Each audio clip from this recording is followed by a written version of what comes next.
سعودی عرب میں کوئی خلاف ورزی ریکارڈ پر ہو تو اقامے میں پروفیشن تبدیل ہو سکتا ہے۔ سعودی عرب میں غیر ملکیوں کو جاری کیے جانے والے اقامے کا سیریل نمبر رجسٹریشن نمبر بھی کہلاتا ہے، جس سے تمام ضروری چیزیں اور معاملات منسلک ہوتے ہیں۔ اقامہ کے نمبر سے اقامہ ہولڈر کے بارے میں تمام معلومات حاصل کی جا سکتی ہیں۔ اقامہ نمبر پر ہی تمام چالان اور خلاف ورزیوں کا اندراج کیا جاتا ہے۔ جوازات کے ٹوئٹر پر ایک شخص نے سوال پوچھا، ماسک پہننے کے ضابطے کی خلاف ورزی کے اندراج کے بعد اقامے میں پروفیشن کی تبدیلی کی کارروائی ممکن ہو سکتی ہے؟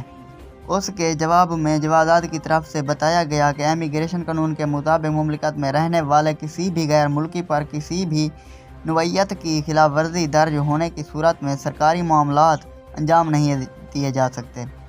جوازات کا مزید کہنا تھا کہ اقامے کی تجدید یا دیگر معاملات کے لیے لازمی ہے کہ سسٹم میں غیر ملکی کی فائل پر کسی بھی نوعیت کی خلاف ورزی ریکارڈ نہ ہو۔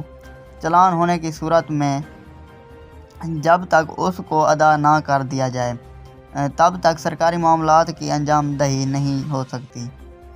واضح رہے کہ اقامے میں پیشے کی تبدیلی ہو یا تجدید، جب تک اقامہ نمبر پر درج چالان ادا نہیں کیا جائے گا، کسی قسم کی مزید کارروائی نہیں کی جا سکتی۔ کرونا وائرس سے بچاؤ کے لیے حفاظتی تدابیر کے پیش نظر سعودی شہریوں اور غیر ملکیوں کے لیے ماسک کا استعمال کرنا لازمی ہے۔ ماسک نہ پہننے پر 1000 ریال جرمانہ عائد کیا جاتا ہے۔ جرمانے کا اندراج سعودی شہریوں کے شناختی کارڈ جبکہ غیر ملکیوں کے اقامہ نمبر پر کیا جاتا ہے۔ درج شدہ جرمانہ جوازات کے مرکزی سسٹم میں فیڈ ہو جاتا ہے، جس کا رابطہ تمام سرکاری اداروں سے ہوتا ہے۔ قانون کے مطابق جب تک اقامے پر درج خلاف ورزی کا ازالہ نہیں کیا جاتا، سسٹم میں فائل اوپن نہیں کی جا سکتی۔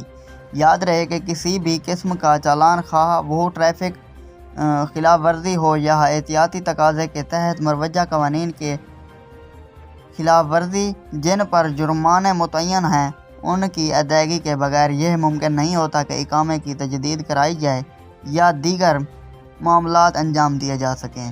گاڑی کے ملکیتی کاغذات اپنے نام منتقل کرانے کے لیے بھی لازمی ہے کہ اقامہ ہولڈر کی فائل میں کسی قسم کا کاغذ، کسی قسم کا غیر ادا شدہ چالان باقی نہ ہو۔ چالان کی عدم ادائیگی کی صورت میں گاڑی خریدی بھی نہیں جا سکتی، جبکہ ڈرائیونگ لائسنس یا اقامے کی تجدید کی کارروائی کے علاوہ اسپانسرشپ کی تبدیلی یا پیشے کی تبدیلی بھی نہیں کی جا سکتی۔